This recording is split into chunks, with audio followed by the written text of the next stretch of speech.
They say every house has its noises. The creak of a settling floorboard, the groan of old pipes, the whisper of the wind finding cracks in the window frames. For the first 29 years of my life, I believed that. I found comfort in those sounds. They were the lullaby of a home breathing, a living thing resting around me. I don't believe that anymore. Now, I know that the most terrifying sounds aren't the anonymous groans of a house. They are the specific, intentional, and intimately familiar ones. The ones that come from something that knows you, something that has been watching you, waiting in the dusty corners of your life since you were a child. My name is Daniel, but my friends call me Dan. And the source of my nightmare is a 16-inch tall piece of molded plastic, porcelain, and synthetic hair named Bartholomew. Bartholomew was my constant companion from my 5th birthday until the awkward, fumbling years of early adolescence. He was a boy doll, a relic from a time when it was apparently less threatening for a boy to have a doll than an action figure with kung fu grip. My grandmother, a woman with a kind heart, but a taste for the unnervingly realistic, gave him to me. He had soft, plush limbs, but his head, hands and feet were made of a cold, glossy porcelain. His hair was a mop of synthetic brown curls, and his eyes were the kind that closed when you laid him down and opened when you sat him up. They were a piercing, too vivid blue. Most kids had teddy bears. I had Bartholomew. I confided in him. I told him about my fears of the dark, about the bully at school named Mark, who stole my lunch money, about my secret crush on a girl named Sarah with fiery red hair. He sat on my shelf, propped against the wall, his serene, painted-on smile and half-lidded eyes, a silent testament to my childhood secrets. He knew everything. As I grew older, Bartholomew was relegated from the bed to the shelf, and from the shelf to a cardboard box in the back of my closet. By the time I left for college, he was a forgotten memory, a ghost of a past life packed away with other childhood ephemera.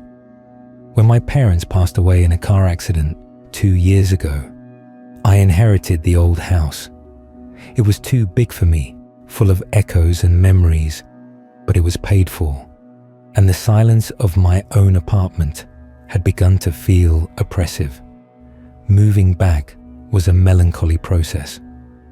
I spent days sifting through decades of accumulation, a somber archaeologist excavating my own history. It was in the attic, buried under a stack of my father's old record albums and my mother's winter coats, that I found the box. The word Dan's room was scrawled on the side in my mother's looping cursive. A lump formed in my throat. I carried it down to my old bedroom, which I was using as a temporary storage space, and opened it. There, on top of a stack of comic books and baseball cards, was Bartholomew. His plush body was a little faded, and he smelled faintly of dust and mothballs, but otherwise, he was exactly as I remembered him. That placid smile, those knowing blue eyes, a wave of nostalgia, warm and bittersweet, washed over me. On a whim, I dusted him off and placed him on the empty shelf in the corner of my new bedroom. A piece of my childhood to ward off the adult grief that clung to the walls of this house. The first week was fine, quiet. It started on a Thursday. I was jerked from a deep, dreamless sleep by a sound. It was 3:02 a.m. I know, because the first thing I did was squint at the blazing red numbers of my digital clock. The house was utterly silent. I lay there, heart thudding, straining my ears. Had I dreamed it? The sound came again. A voice. It was faint, thin and reedy. like a radio signal from a distant star. It was a single word, drawn out into a sibilant whisper. Dan. I froze. Every muscle in my body locked solid. The voice hadn't come from the hallway or the window. It had come from inside the room, from the corner, from the shelf. Slowly, mechanically, I turned my head. Bartholomew sat exactly where I had left him, propped against the wall. The streetlight from outside cast long, distorted shadows across the room, but one beam fell directly across his face. His eyes were open, the porcelain catching the light, making them seem to glow with a faint, internal luminescence. His smile seemed different, not serene, knowing, smug. Stress, I whispered to myself, my voice cracking. Grief, it's playing tricks on my mind.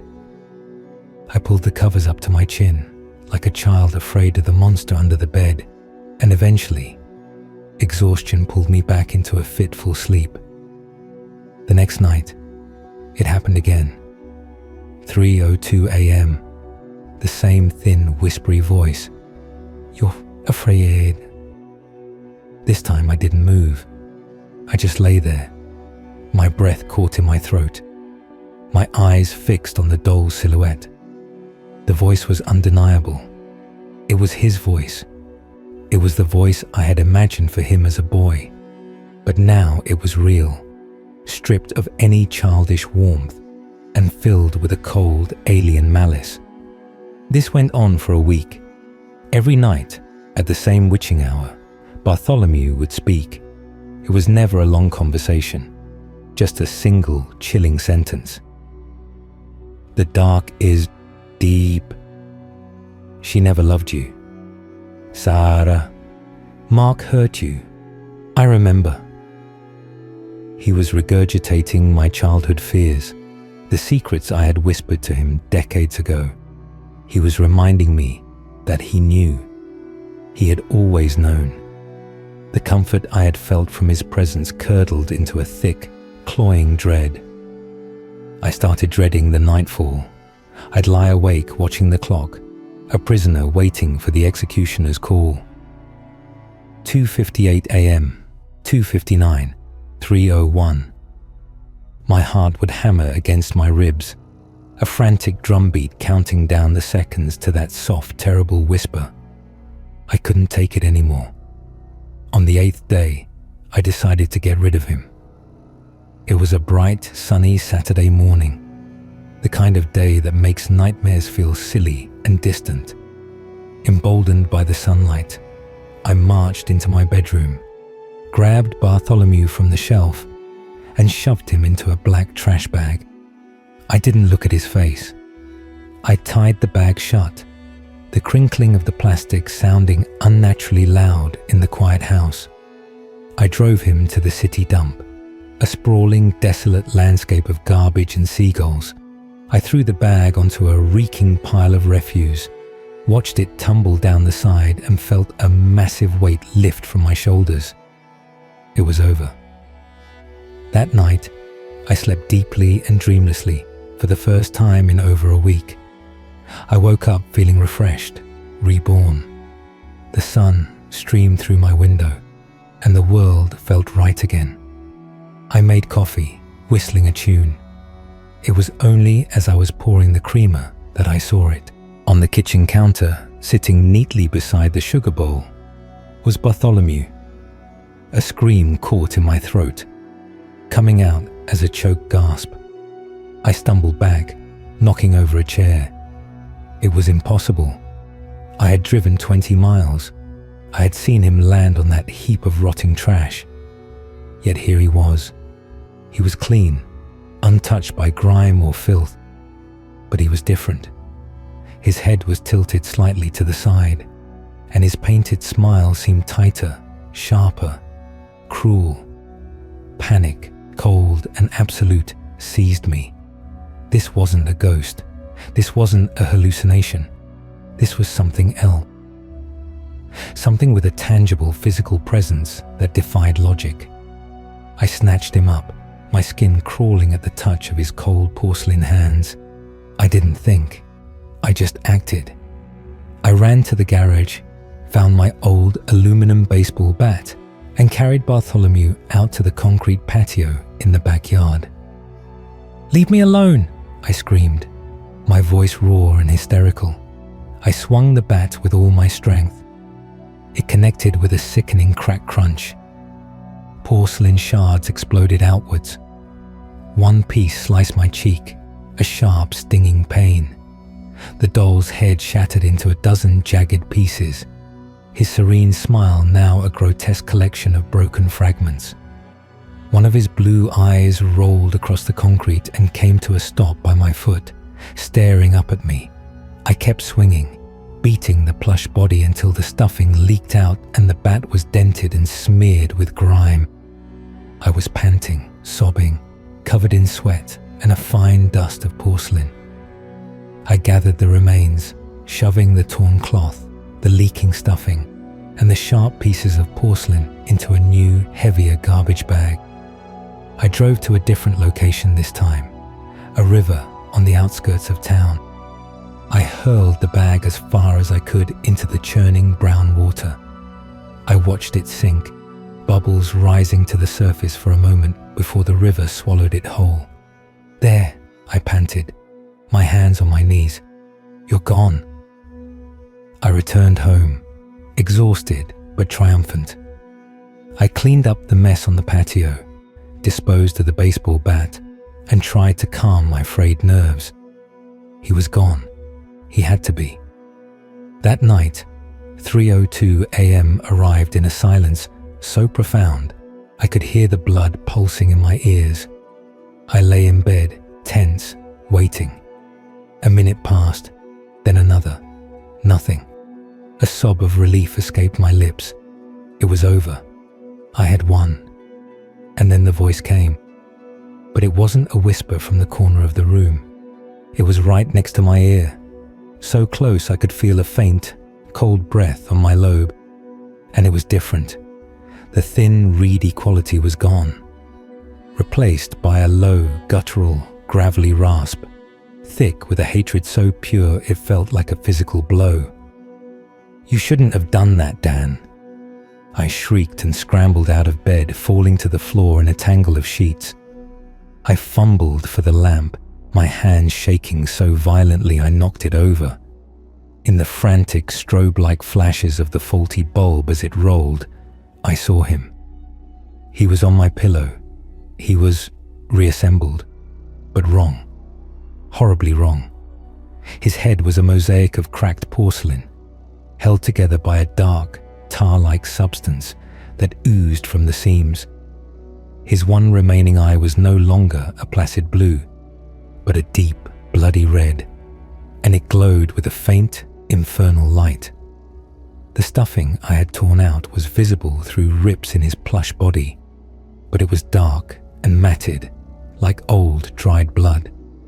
His smile was a jagged scar, and it was curled into a snarl. He was broken, and he was furious. I spent the rest of the night huddled in the locked bathroom, trembling uncontrollably. The voice didn't speak again, but I could feel his presence in the house, a cold spot of pure malice that seeped through the walls.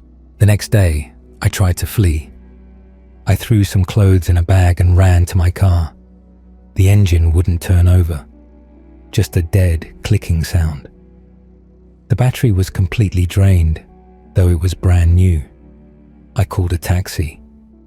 As I stood on the porch waiting, my phone rang. It was the taxi company. The dispatcher, sounding confused, said the driver had called in. His car had inexplicably died at the end of my street. He couldn't get it started. I was trapped. The manifestations grew worse, more aggressive. He no longer waited for midnight. I'd walk into the living room and find him sitting in my armchair. I'd open a kitchen cabinet, and his single red eye would be staring out from behind a box of cereal. The whispers were constant now, a running commentary of venom and threat. "No one is coming for you.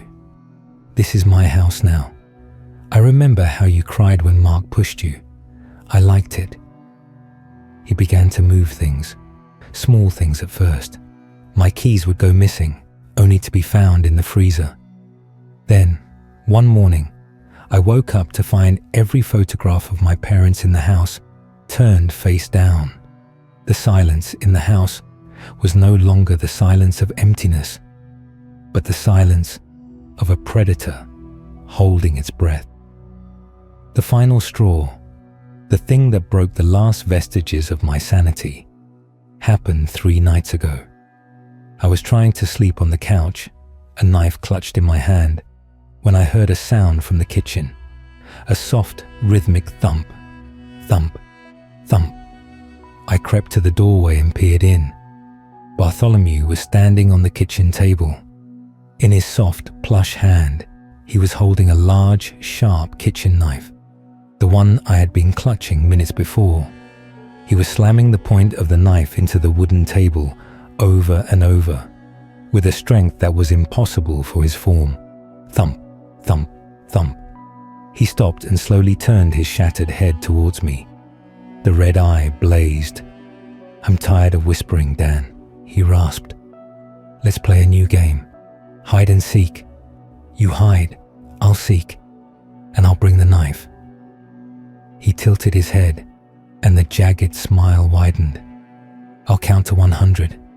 No, to 10, run." I didn't need to be told twice. I ran.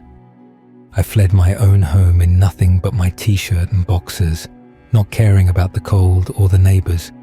I ran until my lungs burned, and I ended up at a 24-hour diner on the other side of town, where I called the police. They were, of course, useless. They drove me back to my house. It was quiet, normal. Bartholomew was back on his shelf, inert, a broken doll. They told me I was suffering from stress, grief-induced psychosis. They suggested I see a doctor. I saw the pity in their eyes, the unspoken conclusion that I was a lunatic. They left, and I was alone again. With him. I knew then that no one could help me. This was between me and the thing from my childhood. Last night, I decided to fight back. Not with baseball bats, but with the one thing I thought might work, fire. I waited until just after midnight. I poured a trail of gasoline from the living room down the hallway to the foot of his shelf. I stood in the doorway, a lighter in my hand. Bartholomew sat on his shelf, watching me. His red eyes seemed to pulse with amusement. "A cleansing fire, Dan." The raspy voice echoed in the still air. "You think that will work? I am not in the doll. The doll is just a focal point, a vessel I have worn for so long. You cannot burn a memory. You cannot kill a secret." "I can try," I whispered, my voice trembling. I flicked the lighter. The flame caught the gasoline with a loud whomp. Fire raced down the hallway, an orange serpent of destruction. The heat was intense, blistering. I backed away towards the front door. Through the flames, I saw Bartholomew. He didn't melt. He didn't burn. He stood up on the shelf, on his own, for the first time. He raised one stitched hand and pointed a porcelain finger at me. "You are mine, Dan," he roared. His voice no longer a rasp, but a deafening, demonic shriek that shook the very foundations of the house. "I have your fears. I have your secrets. I am in your mind. Where will you go that I cannot follow?" The shelf collapsed in a shower of sparks. I turned and ran out the front door as the flames began to lick at the roof. I didn't stop running until I was 2 blocks away, the heat of my burning home warming my back. I watched as the fire department arrived, too late to save anything. The house, and everything in it, was reduced to ash and memory. I am writing this from a motel room on the edge of a town I don't know. I have nothing but the clothes on my back and the money in my wallet. I thought I was free. I thought I had won. But I was wrong. The motel room is cheap, with thin walls and a dusty carpet. The digital clock on the nightstand flickered and died an hour ago. But that's okay. I don't need a clock to know what time it is. It's 3:02 a.m. and from the dark, cramped space beneath the bed, I just heard a sound. A soft, scraping sound, like a piece of broken porcelain being dragged across the floor. Then, a whisper. It's thin and reedy again, just like it was in the beginning. But now it's laced with something new, not just malice, amusement. Ready or not? Dan! It's not over. It will never be over. He was right. You can't burn a memory. You can't kill a secret. And the doll I trusted with all my childhood secrets is angry now. And he's here.